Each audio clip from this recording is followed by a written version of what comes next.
Buonasera. Onorevole a Padova. Per sollevare una questione dell'embargo che è certamente devastante per la nostra economia, lei pensa che si possa trovare una soluzione?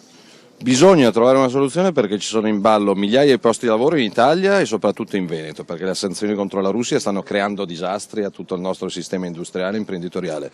E poi si gioca la guerra, c'è qualcuno che vuole tornare alla guerra fredda, al muro di Berlino, e il nemico, come la cronaca insegna, è il terrorismo islamico, non è la Russia, quindi prima si torni a dialogare, a commerciare, a ragionare con la Russia, meglio è per tutti.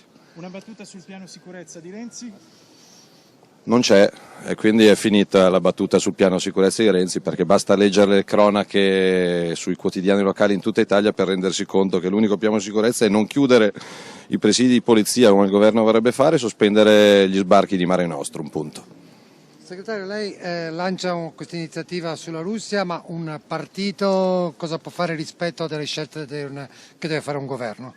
Può dire al governo che parla di lavoro, ma stanno saltando per colpa delle sanzioni contro la Russia migliaia di posti di lavoro in Italia, in agricoltura, nel turismo, nel commercio, nella pesca, nel settore del mobile, della moda.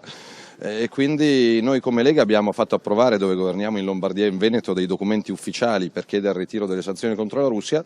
Speriamo che Renzi si svegli, perché veramente nessuno ha capito questa guerra commerciale che aiuta tutto fuorché gli italiani e i veneti in particolare. Una domanda politica rispetto al Veneto, alleanza con la NCD, lei contro invece Alfano è sempre duro.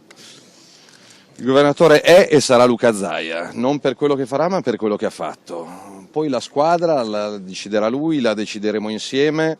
Mi interessano poco le alleanze alla vecchia maniera, mi interessa guardare avanti, e c'è qualcuno che attualmente è alleato che guarda indietro. Ecco, se qualcuno è alleato con Renzi è difficilmente comprensibile proporlo come l'alternativa a Renzi. Detto questo, a me importa che Luca Zaia continui per altri 5 anni a fare quello che ha fatto in questi 5 anni. Anche con un'alleanza in Veneto?